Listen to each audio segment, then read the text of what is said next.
Hello every one, എല്ലാവർക്കും എൻ്റെ മറ്റൊരു വീഡിയോയിലേക്ക് സ്വാഗതം. അപ്പോൾ ഇന്ന് നമ്മുടെ കയ്യിലുള്ളത് നമ്മളുടെ ഏറ്റവും പുതിയ കരീഷ്മ XM-R ആണ്. ആൻഡ് ഇത് കുറച്ച് നാൾ മുന്നേ ലോഞ്ച് ചെയ്ത വണ്ടിയാണെങ്കിൽ ഇപ്പോഴാണ് നമുക്കിപ്പോൾ വണ്ടി ഷോറൂമുകളിലും കാര്യങ്ങളൊക്കെ അവൈലബിൾ ആവുന്നത്. അപ്പോൾ ഞാനധികം വൈകിക്കാതെ തന്നെ കാര്യത്തിലേക്ക് കിടക്കാം. ഇപ്പോൾ നമ്മളുടെ ഡിസൈൻ പാർട്ടിൽ നിന്ന് തന്നെ സ്റ്റാർട്ട് ചെയ്യുകയാണെങ്കിൽ പുതിയൊരു ലുക്കിലാണ് നമ്മളുടെ പുതിയ കരീഷ്മ വന്നിരിക്കുന്നത്. ഒരു ഇൻ്റലിജൻസ് സെറ്റപ്പോട് കൂടിയിട്ടുള്ളൊരു ഡ്യുവൽ പ്രൊജക്ടറുകളുള്ള ഒരു ഹെഡ്ലൈറ്റ് സെറ്റപ്പാണ് നമുക്ക് വന്നിരിക്കുന്നത്. എച്ച് ഡിസൈൻ എന്നാണ് ഇവർ ഇതിനെ പറയുന്നത്. ഹെഡ്ലൈറ്റും അതേപോലെ തന്നെ നമ്മുടെ ടെയിൽ ലൈറ്റും. ആൻഡ് നമുക്ക് ഇവിടെ ആയിട്ടൊരു അഡ്ജസ്റ്റബിൾ ആയിട്ടുള്ള ഒരു വൈസർ വരുന്നുണ്ട്. അതിനുള്ള സെറ്റപ്പ് ഇതിവിടെ ഒരു സ്വിച്ച് ഉണ്ടല്ലേ, ഈ സ്വിച്ച് ആക്കിയിട്ട് ഇങ്ങനെ താഴ്ത്തിയും പൊക്കുകയും ചെയ്യണം. അപ്പോഴാണ് അതിൻ്റെ ഒരു വർക്കിംഗ് എന്ന് പറയുന്നത്. ഞാൻ അപ്പുറത്തെ സൈഡിൽ നിന്ന് കാണിച്ചു തരാം. നമ്മൾ ഈ ഒരു സ്വിച്ച് ആക്കിയിട്ട് താഴ്ത്തുക. ഇപ്പോൾ താഴ്ന്നു നിൽക്കുന്നു. ഒന്നുകൂടെ ഞെക്കി പിടിച്ചുകൊണ്ട് മുകളിലേക്ക് പൊക്കുക. സംഭവം പൊങ്ങി. ഇതാണ് സംഭവം. ഞാൻ ഇപ്പോൾ പൊക്കി തന്നെയാണ് വെച്ചിരുന്നത്. ആൻഡ് നമുക്ക് ഈ സൈഡിലേക്ക് വരികയാണെങ്കിൽ നമ്മളെ XM-R എന്നുള്ള ആ ഒരു ബാഡ്ജിങ് ആണ്. അത് ഇവിടെ ഇട്ട് കരീഷ്മ എന്നുള്ള ഒരു 3D ബാഡ്ജിങ് കൂടി വരുന്നുണ്ട്. വണ്ടി എന്താ പറയുക, നമ്മുടെ ഹീറോയുടെ സ്റ്റാൻസ് അത്യാവശ്യം നല്ല രീതിക്ക് തന്നെ ഒരു ബാർ ഉയർത്തിയിട്ടുണ്ടെന്ന് വേണം പറയാനായിട്ട്. അതായത് അത്യാവശ്യം നല്ലൊരു ബിൽഡ് ക്വാളിറ്റി എല്ലായിടത്തും കാണുന്നുണ്ട്. ഏതൊരു ഭാഗം എടുത്താലും നല്ലൊരു ബിൽഡ് ക്വാളിറ്റിയാണ് കാണുന്നത്. ആൻഡ് മിറേഴ്സൊക്കെ അത്യാവശ്യം നല്ല യൂസ്ഫുൾ ആയിട്ടുള്ളൊരു മിറേഴ്സാണ്. ആ ഡിസൈൻ നല്ല രീതിക്ക് തന്നെ ഹെൽപ്പ് ചെയ്യുന്നുണ്ടെന്നുള്ളതാണ്. ആൻഡ് ഈ ഒരു ഡിസൈൻ കാണുമ്പോൾ എനിക്ക് ഏകദേശം നമ്മളുടെ RTR 310 ഒക്കെ ഒരു മിറർ ഡിസൈൻ പോലെയുണ്ട്. അത്യാവശ്യം നല്ല പേർപ്പസ്ഫുള്ളാണ്. ഇത്രയും ഭാഗം കട്ടാവുന്നുണ്ട്, പക്ഷേ മേജർ ഏരിയ നമുക്ക് നല്ല രീതിക്ക് തന്നെ വിസിബിലിറ്റി കിട്ടുന്നുണ്ട്. പിന്നെ ലൈറ്റ്സ് എല്ലാം തന്നെ നമുക്ക് LED ലൈറ്റ്സ് ആണ് വരുന്നത്. അത്യാവശ്യം നല്ല ഡിസൈനോട് കൂടിയിട്ടാണ് എല്ലാം ചെയ്തിരിക്കുന്നത്. ടാങ്ക് അത്യാവശ്യം നല്ല ഹൈ ആയിട്ടാണ് ഇരിക്കുന്നത്. ആൻഡ് നമ്മൾ ഈ ഒരു സ്റ്റാൻസ് കാണുമ്പോൾ ഹാൻഡിൽ ബാർ അത്യാവശ്യം ഹയർ ആയിട്ടാണ് ഇരിക്കുന്നത്. പക്ഷേ നമ്മൾ ഇരിക്കുന്ന ടൈമിൽ നമുക്ക് അത്യാവശ്യം ഭയങ്കര എന്താ പറയുക, ഒരു അഗ്രസീവ് സ്പോർട്ടി പോസ്റ്ററിനും എന്നാൽ ഒരു ടൂറിങ് ഫ്രണ്ട്ലി ഒരു സ്പോർട്ടി പോസ്റ്ററിനും ഇടയിലായിട്ടുള്ളൊരു രീതിയിലാണ് എനിക്ക് തോന്നിയത്. അതായത് നമ്മളുടെ ഒരു ഫുഡ് പാക്കിൻ്റെ സ്റ്റാൻഡ്സൊക്കെ ആ ഒരു രീതിക്കാണ് വരുന്നത്. കുറച്ചുകൂടി ബാക്ക്വേർഡ് സെറ്റായിട്ടാണ് ആ ഒരു ഫുഡ് പാക്ക് കാര്യങ്ങളൊക്കെ വരുന്നത്. ആൻഡ് ഇതാണ് നമ്മളുടെ താരം എന്ന് പറയുന്നത്. അതായത് നമ്മളുടെ കരീഷ്മയുടെ engine 210 cc liquid cooled DOHC എൻജിനാണ് നമുക്ക് ഇത്തവണ ഇതിൽ വന്നിരിക്കുന്നത്. ആദ്യത്തെ ഒരു ലിക്വിഡ് കൂൾഡ് എൻജിനാണ് നമ്മളുടെ ഹീറോയുടെ ഫ്ലീറ്റിലുള്ളതിൽ. ആൻഡ് DOHC സെറ്റപ്പോട് കൂടിയിട്ടുള്ള ഒരു എൻജിനാണ്. ആൻഡ് എനിക്ക് തോന്നുന്നു ആദ്യത്തെ DOHC ആണെന്ന് തോന്നുന്നു നമ്മളുടെ ഹീറോയുടെ ഇതിൽ നിന്ന്. അപ്പോൾ അതുകൊണ്ട് തന്നെ ഒരു ഗുണം എന്ന് പറയുന്നത് കുറച്ചുകൂടി നമുക്ക് ഒരു ഹൈ റെവിലേക്ക് പോകാനായിട്ടും കുറച്ചുകൂടി ടോപ്പിൻ്റെ നല്ല ബെറ്റർ ടോപ്പിൻ്റെ കാര്യങ്ങളൊക്കെ കിട്ടും. പക്ഷേ ചെറിയ രീതിക്ക് വൈബ്രേഷൻ ഉണ്ടാവും. ആൻഡ് ഈ വണ്ടി ഞാൻ ഓടിച്ചതിൽ നമുക്ക് ചെറിയ വൈബ്രേഷൻസ് അവിടെ ഇവിടെയൊക്കെ ആയിട്ടുണ്ട്. നമുക്ക് മെയിനായിട്ട് ഈ ഒരു പോർഷനിൽ വരും. പിന്നെ ഈ ഒരു വൈസറിൻ്റെ ഒരു മിനിമലായിട്ട് വരുന്നുണ്ട്. ഹാൻഡിൽ ബാറിൻ്റെ അവിടെ മിനിമലായിട്ട് വരുന്നുണ്ട്. പക്ഷെ എല്ലാം തന്നെ സ്റ്റേബിളാണ്. അതായത് നമ്മളെ ഇറിറ്റേറ്റ് ചെയ്യുന്ന തരത്തിലുള്ളൊരു ഹൈ ആയിട്ടുള്ളൊരു വൈബ്രേഷൻ അല്ല, ഒരു മിനിമൽ സ്റ്റേബിൾ ആയിട്ടുള്ള വൈബ്രേഷൻ. അത് എവിടെയും ഞാൻ ഭയങ്കരമായിട്ട് കൂടുന്നതായിട്ടും ശ്രദ്ധിച്ചില്ല. നമുക്ക് റിയറിലേക്ക് വരികയാണെങ്കിൽ നമുക്കൊരു 6 സ്റ്റെപ്പ് അഡ്ജസ്റ്റബിൾ ആയിട്ടുള്ളൊരു മോണോഷോക്ക് സസ്പെൻഷൻ കാണാം. ആൻഡ് ഫ്രണ്ടിൽ നമുക്ക് അഡ്ജസ്റ്റബിൾ അല്ല, നോൺ അഡ്ജസ്റ്റബിൾ ആണ്. പക്ഷേ രണ്ട് സസ്പെൻഷൻ അത്യാവശ്യം നല്ല രസമുണ്ട്. കുറച്ചുകൂടി നമുക്ക് സ്റ്റെബിലിറ്റി തരുന്നുമുണ്ട്. എന്നാൽ നമുക്കൊരു അടിച്ചുകൊള്ളുന്ന തരത്തിലുള്ള ഭയങ്കര ഹാർഡായിട്ടുള്ളൊരു സസ്പെൻഷൻ അല്ല ഇതിനകത്ത് വരുന്നത്. അത്യാവശ്യം മോഡറേറ്റ്ലി സോഫ്റ്റ് സൈഡായിട്ടാണ് എനിക്ക് ഫ്രണ്ട് എന്നുള്ളതിലും കൂടുതൽ എനിക്ക് റിയർ സസ്പെൻഷൻ കുറച്ചും കൂടി സോഫ്റ്റ് സൈഡായിട്ടാണ് എനിക്ക് തോന്നിയത്. നമുക്ക് ചെറിയ കുഴിയിൽ നിന്നൊക്കെ കുഴപ്പമില്ലാത്ത രീതിക്ക് ആ ഒരു ഡാമ്പ് എടുക്കുന്നുണ്ട് ആ ഒരു സസ്പെൻഷൻ എന്ന് പറയുമ്പോൾ. പിന്നെ ബാക്കിലേക്ക് വരുമ്പോൾ നമ്മളുടെ ആ ഒരു എക്സോസ്റ്റ് കാണാം. എക്സോസ്റ്റ് എനിക്ക് തോന്നുന്നു ഈ വണ്ടിയുടെ മെയിൻ സൗണ്ടുകളെല്ലാം തന്നെ വരുന്നതിൽ ഹാഫ് എക്സോസ്റ്റിൻ്റെ ഭാഗത്തുനിന്നും ഹാഫ് എഞ്ചിൻ്റെ ഭാഗത്തുനിന്ന് എനിക്ക് തോന്നിയത്. മൊത്തത്തിൽ എഞ്ചിൻ്റെ ഭാഗത്തുനിന്നല്ല എനിക്ക് ആ ഒരു സൗണ്ടുകൾ കാര്യങ്ങളെല്ലാം തോന്നിയത്. ഇങ്ങോട്ടേക്ക് വരുമ്പോൾ നമുക്കൊരു 140 സെഗ്മെൻറ്റ് ടയേഴ്സാണ്. ഫ്രണ്ടിൽ വരുമ്പോൾ 110 സെഗ്മെൻറ്റ് ടയേഴ്സാണ് വരുന്നത്. ആൻഡ് ഞാൻ എഞ്ചിൻ്റെ കാര്യം പറഞ്ഞതിൽ ഒരു കാര്യം പറഞ്ഞില്ല, വണ്ടിയുടെ പവേഴ്സ്. ഈ വണ്ടിക്ക് ഇപ്പോൾ കിട്ടുന്ന പവർ എന്ന് പറയുന്നത് 25.5 PS പവറും അത് ഏകദേശം 9250 RPM. അതായത് അത്യാവശ്യം നല്ല ഹൈ റവ് ചെയ്യാൻ പറ്റുന്ന രീതിയിലാണ്. ആൻഡ് ടോർക്ക് നമുക്ക് കിക്കുന്നത് ഏകദേശം 7250 RPM. അത് ഏകദേശം 20.4 Nm ടോർക്കാണ് നമുക്ക് ഒരു എഞ്ചിൻ്റെ വന്നതാണ്. അതുകൊണ്ട് തന്നെ ഒരു പ്ലസ് പോയിൻ്റ് എന്നാണ്. ഇപ്പോൾ ഒരു ബിഗിനറാണ് ഇതിനകത്തേക്ക് വരുന്നതെങ്കിൽ പോലും ആൾക്ക് അത്യാവശ്യം നല്ല രീതിക്ക് തന്നെ വണ്ടി മാനേജ് ചെയ്തുകൊണ്ടാകും. അതായത് ഒരു പേടിപ്പിക്കുന്ന രീതിയിലുള്ള ഒരു പവർ കാര്യങ്ങൾ പെട്ടെന്ന് അങ്ങോട്ട് കിക്കിങ് ചെയ്യുന്നില്ല.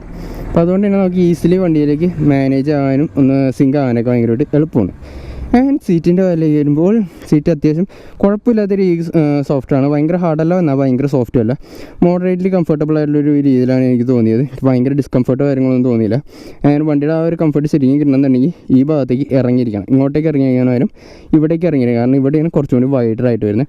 അപ്പോൾ ഇങ്ങോട്ട് ഇറങ്ങിയിരുന്നാൽ കുറേ കൂടി കംഫർട്ടബിൾ ആയിട്ട്, എന്നാൽ കുറേ കൂടി സ്പോർട്ടി ഫീലിയോടെ നമുക്ക് ഇരിക്കാൻ പറ്റുന്നില്ല. പിന്നെ ബാക്കിലേക്ക് വരുമ്പോൾ നമ്മളുടെ ആ ഒരു ടൈലൈറ്റ് കാണാം. അത് ശരി എച്ച് ഡിസൈൻ ആണെന്നൊക്കെയാണ് പറയുന്നത്. ഇവിടെ ആയിട്ടൊരു അത്യാവശ്യം നല്ല സ്ട്രോങ് ആയിട്ടുള്ളൊരു ഗ്രാബ് റെയിലും. അപ്പോൾ ഇത്രയൊക്കെയാണ് ഇതിൻ്റെ മെയിൻ ലുക്ക് കാര്യങ്ങൾ എന്നൊക്കെ പറഞ്ഞാൽ. ഞാൻ കയറിയിരിക്കുമ്പോൾ എൻ്റെ ഹൈറ്റ് എന്ന് പറയുന്നത് ഏകദേശം 5.8 5.9 ആ റേഞ്ചിലാണ്. അപ്പോൾ എനിക്ക് കുഴപ്പമില്ലാത്ത രീതിക്ക് ഫ്ലാറ്റ് ഫുട്ട് ചെയ്യാൻ പറ്റുന്നുണ്ട്. ആൻഡ് ഇതാണ് അതിൻ്റെ ഒരു ഫ്രണ്ട് വ്യൂ എന്ന് പറയുന്നത്, നമ്മൾ വണ്ടി കയറിയിരിക്കുമ്പോഴത്തെ വ്യൂ എന്ന് പറയുന്നത്. അപ്പോൾ നമുക്ക് ഇവിടെയായിട്ട് ആ ഒരു മീറ്ററിൻ്റെ ഇത് വരുന്നുണ്ട്. അപ്പോൾ അങ്ങോട്ട് കിടക്കുമ്പോൾ തന്നെ നമുക്ക് സ്വിച്ച് ഗിയേഴ്സ് നോക്കുമ്പോൾ നമുക്ക് ഇവിടെയായിട്ട് ഡിം ആൻഡ് ബ്രൈറ്റും പിന്നെ പാസ് ലൈറ്റൊക്കെ ഇൻറ്റഗ്രേറ്റ് ചെയ്തൊരു സ്വിച്ച് കാണാം. ഇവിടെയായിട്ട് നമ്മുടെ മീറ്റർ കൺട്രോൾ ചെയ്യാനുള്ള സ്വിച്ചസ്, ഇവിടെ ഇൻഡിക്കേറ്റർ വരുന്നുണ്ട്, ഇവിടെ ഹോൺ വരുന്നു, ഇവിടെയായിട്ട് നമുക്ക് ഹസാർഡിനുള്ള സ്വിച്ച് വരുന്നുണ്ട്. ഇത് നമ്മളുടെ എൻജിൻ കിൽ സ്വിച്ച്. അത്യാവശ്യം നല്ല ക്വാളിറ്റിയോടെ തന്നെയാണ് നമുക്ക് ആ ഒരു സ്വിച്ച് ഗിയേഴ്സൊക്കെ വെച്ചിരിക്കുന്നത്. പിന്നെ നമുക്കിത് സ്റ്റാർട്ട് ചെയ്യുമ്പോൾ ഇവിടെയായിട്ട് നമുക്കൊരു USB ചാർജിങ് പോർട്ട് വരുന്നുണ്ട്. ആൻഡ് ഇത് നമുക്ക് മറ്റേ സ്പ്രിങ് ആക്ഷനോട് കൂടിയിട്ടുള്ള, എനിക്ക് നമ്മുടെ ഹാർലിയിൽ മിസ് ചെയ്യുന്നത് അത് തന്നെയാണ്, ആ ഒരു സ്പ്രിങ് ആക്ഷൻ. ഇതാണ് അപ്പോൾ ഇതിൻ്റെ മീറ്റർ എന്ന് പറഞ്ഞാൽ LCD മീറ്ററാണ്. നമുക്കൊരു TFT ഇട്ട് കഴിഞ്ഞാൽ നന്നായിരുന്നു തോന്നി. അതായത് എനിക്കൊരു കുറവ് രീതിയിൽ അതിനകത്ത് തോന്നിയിട്ടുണ്ടെങ്കിൽ തന്നെ ഇതൊരു TFT ഡിസ്പ്ലേ ഇരുന്നെങ്കിൽ നന്നായിരുന്നു തോന്നി. അതേപോലെ ഒരു റൈഡ് ബൈ വയറും പിന്നെ ഒരു റൈഡ് മോഡ്സ് കാര്യങ്ങളൊക്കെ ഉണ്ടെങ്കിൽ കുറച്ചുകൂടി അടിപൊളിയായിരിക്കും തോന്നി. അത് നല്ല രീതിക്ക് തന്നെ സ്റ്റാൻഡ് ഔട്ട് ചെയ്യുന്ന രീതിക്ക് അതും കൂടി ഉണ്ടായിരുന്നെങ്കിൽ കൊള്ളാമായിരുന്നു തോന്നി. അതർവൈസ് നമുക്ക് സ്ലിപ്പർ കൾച്ചർ അസിസ്റ്റ് കാര്യങ്ങളൊക്കെ വരുന്നുണ്ട്. ആൻഡ് ഇതിൻ്റെ പവർ ഫിഗേഴ്സ് എന്ന് പറയുന്നത് ഈ ഒരു സെഗ്മെൻറ്റ്, അതായത് ഈ ഒരു 200cc സെഗ്മെൻറ്റൊക്കെ വെച്ച് നോക്കുമ്പോൾ ഉള്ളതിൽ ബെസ്റ്റ് പവർ ഫിഗേഴ്സാണ് നമുക്ക് ഈ ഒരു വണ്ടിയിൽ വരുന്നത്. ഇനി ഈ മീറ്റേഴ്സിൽ എന്തൊക്കെയുണ്ടെന്ന് നോക്കി കഴിഞ്ഞാൽ നമുക്ക് ഈ ഒരു ഭാഗത്തായിട്ട് ഗിയർ പൊസിഷൻ കാണാം, ഇവിടെയായിട്ട് എഞ്ചിൻ ടെമ്പറേച്ചർ, ഇവിടെയായിട്ട് നമ്മളുടെ ഫ്യൂവൽ മീറ്റേഴ്സ് വരുന്നു, ഒരു വലിയൊരു ടാക്കോമീറ്റർ വരുന്നുണ്ട്, ഇവിടെയാണ് നമ്മുടെ സ്പീഡോമീറ്റർ വരുന്നത്. ഈ ഭാഗത്തായിട്ട് ടൈം വരുന്നുണ്ട്, പിന്നെ ഓഡോ, നമുക്ക് ഇവിടെയായിട്ടാണ് ഓഡോ, പിന്നെ ഡേറ്റ്, ഡേ, ഇയർ, മന്ത് എല്ലാം അതിനകത്ത് കാണിക്കുന്നുണ്ടെന്നുള്ളതാണ്. നമുക്ക് മോഡ് ആക്കി കഴിഞ്ഞാൽ ട്രിപ്പ് എയിലുള്ള എത്ര ഓടിയെന്നുള്ള ഒരു കാണിക്കും, ടൈം കാണിക്കും, പിന്നെ നമ്മളുടെ ആവറേജ് സ്പീഡ് എന്തോരം ആ ഒരു ട്രിപ്പ് എയിൽ നമ്മൾ പോകുന്നുണ്ട്, ഫ്യൂവൽ എക്കണോമി, ട്രിപ്പ് ബിയിലെയും സെയിം ഡീറ്റെയിൽസ്, പിന്നെ ആവറേജ് നമുക്ക് മൈലേജ് കാണിക്കും, റേഞ്ച് കാണിക്കും. അതിൻ്റെ റേഞ്ച് എനിക്ക് തോന്നുന്നു റിയൽ ടൈം മൈലേജ് ആണെന്നാണ് തോന്നുന്നത്. പിന്നെ നമുക്ക് മൊബൈൽ കണക്ടിവിറ്റി കാര്യങ്ങൾ വരുന്നുണ്ട്, നാവിഗേഷൻ കിട്ടുന്നുണ്ട്. ആൻഡ് സർവീസ് ഡ്യൂ വരുന്നു, ബാറ്ററിയുടെ വോൾട്ടേജ് എത്രയാണെന്നുള്ളത്, അതിൻ്റെ ഡേറ്റ്, കറണ്ട് ഡേറ്റ് കാര്യങ്ങൾ. പിന്നെ നമ്മളുടെ ഡിസ്പ്ലേ കൺട്രോൾ ചെയ്യാനായിട്ട്, അത് നമ്മൾ ഈ സെറ്റ് ഞെക്കി പിടിച്ച് കഴിഞ്ഞാൽ നമുക്ക് ഇവിടെയായിട്ട് ഓരോന്ന് ചേഞ്ച് ചെയ്യാൻ പറ്റും. ഇപ്പോൾ നൈറ്റ് ആയപ്പോൾ ഒന്നുകൂടി ഡിമ്മായി, ഇനി ഒന്നുകൂടി നമ്മൾ ഞെക്കി പിടിക്കുകയാണെങ്കിൽ ഡേ വരും. ഓക്കെ, ഇപ്പോൾ ഡേ ആയപ്പോൾ ഒന്നുകൂടിയും ബ്രൈറ്റായി. അപ്പോൾ ഞാൻ നേരത്തെ സെറ്റ് ചെയ്തിട്ടത് ഓട്ടോയിലായിരുന്നു. ഓട്ടോയിലാകുമ്പോൾ മാർക്ക് ഓട്ടോമാറ്റിക്കലി അതിനുള്ള ചേഞ്ചസ് കാര്യങ്ങളൊക്കെ വന്നോളും. പിന്നെ ഈ സൈഡിലായിട്ട് നമുക്ക് വാർണിംഗ് ലൈറ്റ്സ് കാര്യങ്ങളൊന്നുണ്ട്, ന്യൂട്രൽ, നമ്മുടെ സൈഡ് സ്റ്റാൻഡിലുള്ളത്, ഇഗ്നിഷൻ, എൻജിൻ ഓയിലുള്ളത്, പിന്നെ ഇവിടെയായിട്ട് ഇൻഡിക്കേറ്റർ വരുന്നുണ്ട്, ബ്രൈറ്റ്, ഫ്യൂവൽ, ലോ ഫ്യൂവലിൻ്റെ വാർണിംഗ്, ABS. ഇത് ഐ തിങ്ക് ഗിയർ ഷിഫ്റ്റിനുള്ളതായിരിക്കുള്ളൂ. ഓക്കെ, അപ്പോൾ ഇത്രയൊക്കെയാണ് മെയിൻ കാര്യങ്ങളെന്ന് പറയുന്നത്. ആൻഡ് നമുക്ക് ഈ മീറ്ററിൻ്റെ അതിനകത്ത് എനിക്കൊരു ചെറിയൊരു ഇത് തോന്നിയത്, മീറ്റർ പക്ക വിസിബിളാണ്, നമുക്ക് ബ്ലൈൻഡോ കാര്യങ്ങളൊന്നും വരുന്നില്ല. എന്നാൽ കുറച്ചുകൂടി ഹൈ ആണെന്നുണ്ടെങ്കിൽ നന്നായിരുന്നു തോന്നി, നമ്മുടെ റോഡിലുള്ള വിസിബിലിറ്റിന്ന് കുറച്ചുകൂടി ബെറ്റർ ആയിരിക്കും തോന്നി. ബട്ട് അതർവൈസ് ബാക്കിയൊക്കെ ഓക്കെയാണ്. പിന്നെ എനിക്ക് ഈ ഒരു വണ്ടിയുടെ ബിൽഡ് ക്വാളിറ്റിയിൽ ആകെ എനിക്കൊരു ഫോൾട്ട് തോന്നിയത് ഞാൻ കാണിച്ചു തരാം. ഈ വണ്ടിയുടെ ഫ്രെയിമിലുള്ള വെൽഡിംഗ് ആണ്. ഇവിടെ വെൽഡിങ് കാര്യങ്ങളൊക്കെ ഇത്തിരി ഒരു പ്രോപ്പറാക്കായിരുന്നു തോന്നി, അത് മാത്രം ഒരു വൃത്തിയായില്ല എന്നൊരു ഫീൽ എനിക്കുണ്ട്. ബാക്കിയൊക്കെ കുഴപ്പമില്ല, ഇത്രയും കാര്യങ്ങൾ നന്നാക്കിയിട്ട് അവിടെ മാത്രം സെൻറ്ററിൽ തന്നെ കൊണ്ടുവന്ന് അങ്ങനെ വച്ചൊരു ഫീലുണ്ട്. അപ്പോൾ ബാക്കി ഞാൻ ഓടിച്ചുകൊണ്ട് പറയാം. ഓക്കെ, അപ്പോൾ എക്സോസിനോട്ടൊന്ന് ജസ്റ്റ് കേട്ട് നോക്കിക്കോ.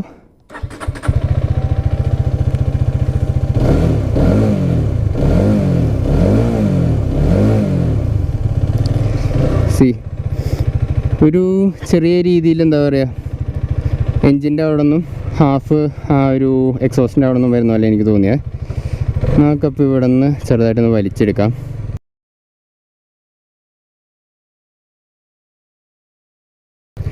ആ പട്ടിക്കുട്ടന്മാരൊന്ന് കടക്കട്ടെ, ചെവന്മാർ വിശ്വാസമില്ല. ഓക്കെ,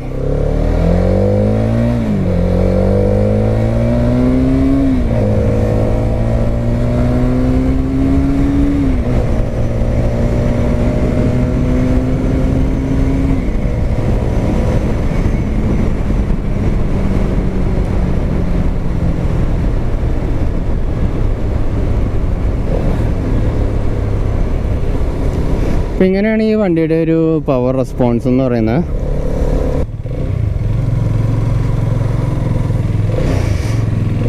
ഇപ്പോൾ വണ്ടിയുടെ പവർ ഫിഗേഴ്സിലേക്ക് പറയുകയാണെങ്കിൽ അത്യാവശ്യം നല്ല പ്രോപ്പറായിട്ട് തന്നെ നമുക്ക് വലിച്ചെടുത്തുകൊണ്ട് പോകാൻ പറ്റും. ആൻഡ് വൈബ്രേഷൻ ഞാൻ നേരത്തെ പറഞ്ഞ പോലെ ആ ഒരു മിനിമലായിട്ടുള്ള വൈബ്രേഷൻ കിട്ടണമെന്ന് മാത്രമേ ഉള്ളൂ. അവിടെ നിന്ന് വൈബ്രേഷൻ കൂടുന്നതൊന്നും തന്നെയില്ല. ഞാനിപ്പോൾ ഇത്രയും വലിച്ച് കയറ്റിയിട്ടുണ്ടെങ്കിൽ പോലും എനിക്ക് വൈബ്രേഷൻ കൂടിയതായിട്ട് എനിക്ക് എവിടെയും തോന്നിയിട്ടില്ല എന്നുള്ളതാണ്. ഓക്കെ, അപ്പോൾ ഞാൻ ചെറുതായിട്ട് ഇടയ്ക്കൊന്ന് ബ്രേക്ക് എടുത്തിട്ടുണ്ടായിരുന്നു.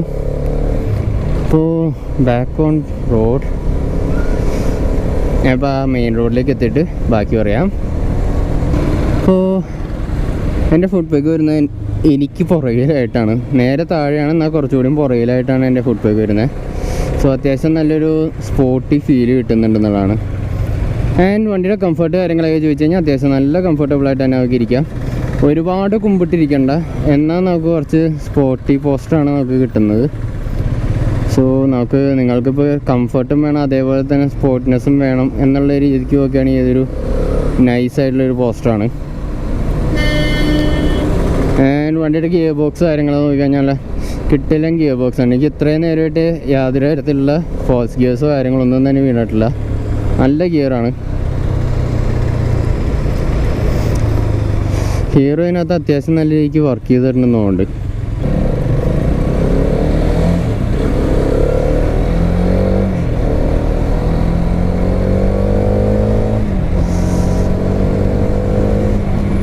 ഞാനിപ്പോൾ ഭയങ്കരമായിട്ട് കൈ കൊടുത്താലും വണ്ടി ഗ്രാജുവലായിട്ട് കയറുന്നുള്ളൂ. സോ എനിക്കൊരു എന്താ പറയുക, പേടിപ്പിക്കുന്ന വലിച്ചെടുക്കില്ല, എൻ്റെ തല പുറകോട്ട് പോകുന്ന രീതിക്കുള്ള പവർ അങ്ങനെ ഒന്നും തന്നെയില്ല. നല്ലൊരു ഗ്രാജുവലായിട്ടുള്ള പവർ. അതുകൊണ്ടാണ് ഞാൻ ആദ്യമേ തന്നെ പറഞ്ഞത്, ഒരു ബിഗിനേഴ്സിന് ഇതിനകത്തേക്ക് നോക്കിയാൽ പോലും അവർക്ക് നല്ല കംഫർട്ടബിളായിട്ട് ഓടിക്കാമെന്നുള്ളത്. ഇപ്പം ഇങ്ങനെയുള്ള വണ്ടികളിലൊക്കെ ഗിയർ ഷിഫ്റ്റിങ്ങിൻ്റെ അകത്തേക്ക് ഡൗട്ട് ഉണ്ടെങ്കിൽ പോലും നമുക്ക് ഈ ഒരു മീറ്ററിൻ്റെ ഇവിടെ ആയിട്ട് നമുക്കൊരു ആരോ വരും. ഞാൻ ജസ്റ്റ് ഡൗൺ ചെയ്ത് കാണിക്കാം. ഇപ്പോൾ ആ ഒരു പവർ ഒന്നും കൂടി കയറ്റട്ടെ. ദേനാ ഇപ്പോൾ ആ ഒരു 4ൻ്റെ അവിടെ ആയിട്ടൊരു ചെറിയ ആരോ വന്നിട്ടുണ്ട്. ഇവിടെ ആയിട്ടൊരു ആരോ ഉണ്ട്. അപ്പോൾ അതായത് ഗിയർ നമുക്ക് അപ്പ് ഷിഫ്റ്റ് ചെയ്യാനുള്ള ഒരു വാർണിംഗ് ആണ്. അപ്പോൾ അങ്ങനത്തെ ഒരു ഗുണമൊക്കെ ഉണ്ട്. അത്യാവശ്യം എന്താ പറയുക, ബേസിക് ആണെങ്കിൽ പോലും നമുക്ക് അത്യാവശ്യം വേണ്ട രീതിക്കുള്ള കുറച്ച് ഡീറ്റെയിൽസ് കാര്യങ്ങളൊക്കെ ഉണ്ട്.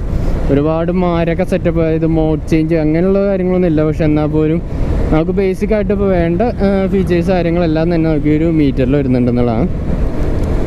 ആൻഡ് മീറ്റേഴ്സിൻ്റെയൊക്കെ നിങ്ങൾക്ക് നോക്കി അറിയാൻ പറ്റും. അതായത് ഈ ഭാഗത്ത് നിന്ന് കാണാൻ പറ്റുന്നുണ്ടാവും. അത്യാവശ്യം നല്ലൊരു വിസിബിലിറ്റി എനിക്ക് മീറ്റേഴ്സിൻ്റെ ഭാഗത്തുനിന്നുണ്ട്.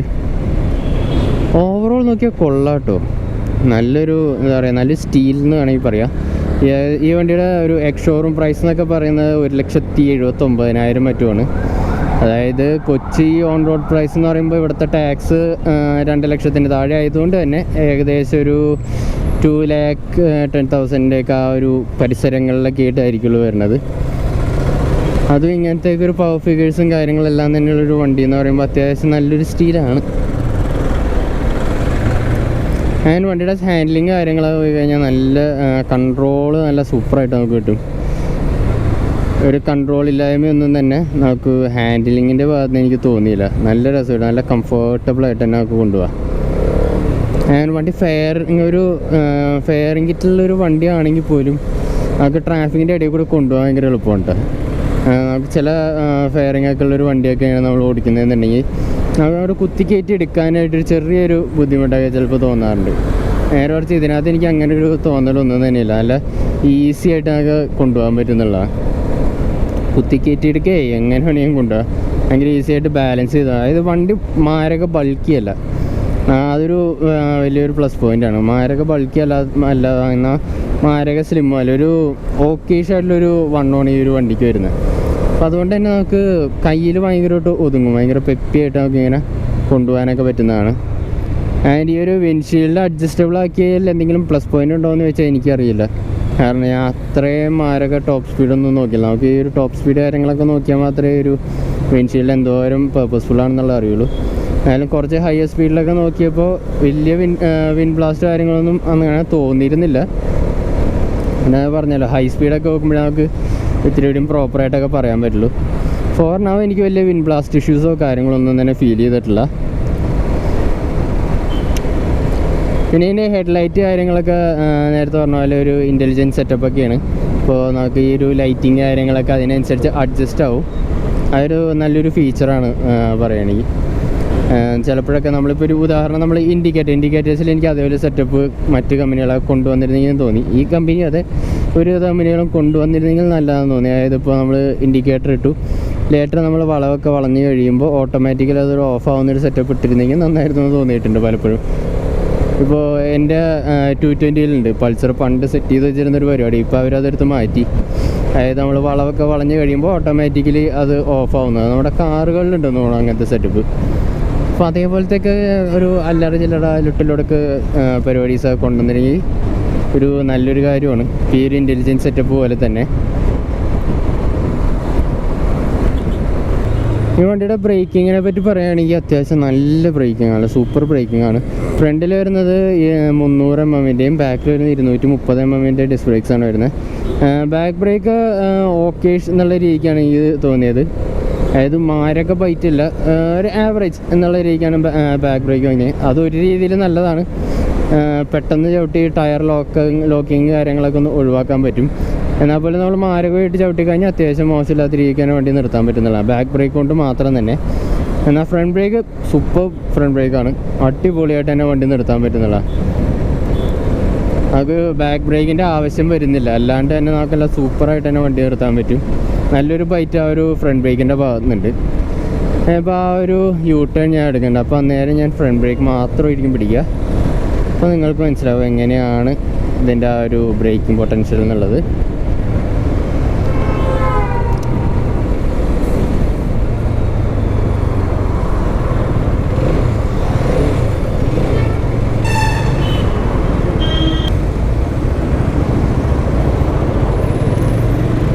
ഓക്കെ, അപ്പോൾ യൂ ടേൺ എടുത്ത സ്ഥിതിക്ക് ടേണിങ് റേഡിയസ്, നല്ലൊരു ടേണിങ് റേഡിയസ് ഉണ്ട് ഈ വണ്ടിക്ക്.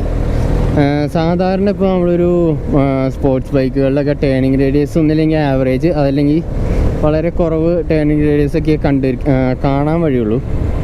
മോസ്റ്റ് ഓഫ് ദ സ്പോർട്സ് ബൈക്സും അങ്ങനെ തന്നെയാണ് ഞാൻ കണ്ടിട്ടുള്ളത്. ഇതിനകത്ത് വരുമ്പോൾ നമുക്ക് അത്യാവശ്യം നല്ലൊരു ടേണിങ് റേഡിയസാണ് വരുന്നത്. ഒറ്റോടിയിൽ തന്നെ അത്യാവശ്യം വളവുകളൊക്കെ നമുക്ക് എടുക്കാൻ പറ്റുന്നുള്ളതാണ്. ആൻഡ് ഐ ഫീൽസ് ലൈക്ക് അതിൻ്റെ വീൽ ബേസും അത്യാവശ്യം കുറവാണെന്ന് തോന്നുന്നു. മാരകമായൊരു വീൽ ബേസ് ഒന്നും തന്നെ ഇല്ല, ഭയങ്കരമായിട്ടുള്ളൊരു വീൽ ബേസ് കാര്യങ്ങളൊന്നും എനിക്ക് തോന്നുന്നില്ല. അതുകൊണ്ട് തന്നെ നമുക്ക് വണ്ടി ഭയങ്കരമായിട്ട് ഫ്ലിക്ക് ചെയ്ത് കൊണ്ടുപോകാൻ ഇത്ര എളുപ്പമൊക്കെ, എന്നാൽ അത്യാവശ്യം നല്ല കോൺഫിഡൻ്റ് ആയിട്ട് കൊണ്ടുപോകാന്നുള്ളതാണ്.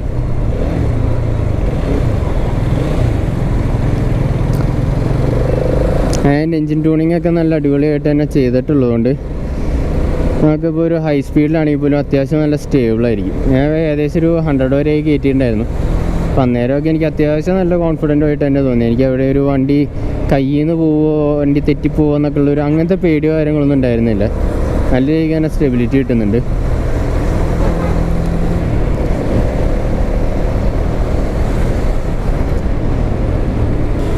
ഇനി ആർക്കൊക്കെ പറ്റിയ വണ്ടിയാണെന്ന് ചോദിച്ചു കഴിഞ്ഞാൽ ഏതൊരു കാറ്റഗറിക്കാർക്കും പറ്റും. അതായത് ഇപ്പോൾ നിങ്ങളൊരു ബിഗിനറാണ്, നോക്കാം. ഒരു മിഡ് റേഞ്ചിലുള്ളൊരു പ്രോ ആണ്, നോക്കാം. പ്രോ ആണോ, നോക്കാം. അത്യാവശ്യം എല്ലാ കൈൻഡ് ഓഫ് ആൾക്കാർക്കും നോക്കാൻ പറ്റിയൊരു വണ്ടിയായിട്ട് തോന്നിയ ഒന്ന് ഇതിൻ്റെ പവർ ഡെലിവറി എന്ന് പറയുന്നത് പേടിപ്പിക്കുന്ന തരത്തിലുള്ള പവർ ഡെലിവറി അല്ല. പിന്നെ 25 ഹോഴ്സ് പവർ എന്ന് പറയുന്നത് അത്യാവശ്യം നമുക്ക് മാനേജബിളാണ്. പിന്നെ ടോർക്കിൻ്റെ ഒക്കെ ആ ഒരു ഇതും കൂടി ഡിപ്പെൻഡ് ചെയ്തായിരിക്കും ചിലപ്പോൾ ആ ഒരു വണ്ടിയുടെ ബിഹേവിയർ ചിലപ്പോൾ കാണിക്കുക, അതായത് ചാട്ടുള്ളതാണോ അല്ലോ എന്നുള്ളതൊക്കെ. എന്നാൽ ഇതിനകത്തേക്ക് വരുമ്പോൾ എല്ലാം ഗ്രാജുവലാണ്, ഭയങ്കര ലീനിയർ ആയിട്ട് തന്നെ നമുക്ക് പവർ വരുന്നത്. വണ്ടിയുടെ മുന്നിലേക്ക് നേരട്ടെ.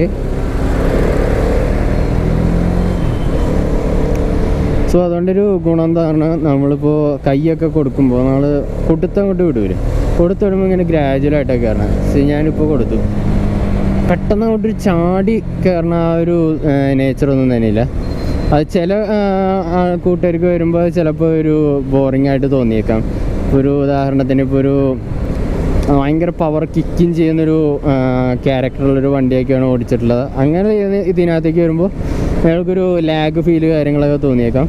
എന്നാൽ ഒരു ബിഗിനറിനൊക്കെ നോക്കുകയാണെങ്കിൽ വലിയ ലാഗൊന്നും തോന്നാനും ചാൻസില്ല. എന്നാൽ നല്ല ഗ്രാജുവലായിട്ട് പവർ കയറി പോവുകയും ചെയ്യും. എനിക്ക് തോന്നുന്നു ഇത് ഏകദേശം 150 ഒക്കെ കയറുന്നൊരു ബൈക്കാണ്. പലരും ടോപ്പ് എൻ്റെയൊക്കെ നോക്കുമ്പോൾ 150 കയറുന്ന ഞാൻ കണ്ടിട്ടുണ്ട്. യൂട്യൂബിലും കാര്യങ്ങളൊക്കെ നോക്കിയാൽ നിങ്ങളും കണ്ടിട്ടുണ്ടാവുന്നതാണ്. ഇപ്പോൾ ടോപ്പിൻ്റെ കാര്യങ്ങളൊക്കെ അത്യാവശ്യം നല്ല രീതിക്ക് തന്നെ ഉണ്ട്. പവർ ഈ പറഞ്ഞ പോലെ ഗ്രാജുവലായിട്ടാണ് കയറുന്നത്, ഭയങ്കര ചട്ടപടയെന്ന് പറഞ്ഞാൽ കയറി പോലൊന്നുമില്ല. എന്നാൽ നമുക്ക് വേണ്ട ഒരു നമ്മുടെ റോഡുകൾക്ക് വേണ്ട രീതിക്കുള്ളൊരു പവർ കാര്യങ്ങളൊക്കെ നല്ല അടിപൊളിയായിട്ട് തന്നെയുണ്ട്, അതിനകത്ത് ഒരു സംശയവും വേണ്ട. ആൻഡ് വൈബ്രേഷനൊക്കെ ഞാൻ നേരത്തെ പറഞ്ഞ പോലെ തന്നെ നമുക്ക് ഇനീഷ്യലി നമുക്ക് തോന്നുന്ന ആ ഒരു വൈബ്രേഷൻ എന്തോരാണോ അതേ റേഞ്ചിൽ തന്നെയുള്ള വൈബ്രേഷൻ തന്നെയാണ് പിന്നീട് അങ്ങോട്ടേക്കും വരുന്നത്. എനിക്ക് എവിടെയും വൈബ്രേഷൻ മാരകമായിട്ട് കൂടുന്നതായിട്ടൊന്നും തോന്നിയില്ല.